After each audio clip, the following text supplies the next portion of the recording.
palit na tayo ng bagong battery ng ating iPhone para maging 100% ulit yung kanyang capacity.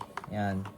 Ngayon, hindi ko na pinakita sa inyo kung paano ko siya kinalas. Bali, yan, napalitan ko na siya ng bagong battery. Ito yung aking iPhone na isa. Sobrang ano na siya, luma na yung battery din. Basta yan guys. Yan, kita nyo man. Tingnan natin. Saan buhay nito? Yun! Buhay siya. Kita nyo na. Kaya sa mga balak dyan magpaano ng cellphone, iPhone lang po ang kaya kong gawin. Yan, ito yung ano. Yan, yung lumang iPhone. Yan. Bali, pinaltan ko na din to dati ng glass. Tapos, nabasag ulit. Kaya, siguro, order na naman ako ng panibagong glass. Yan.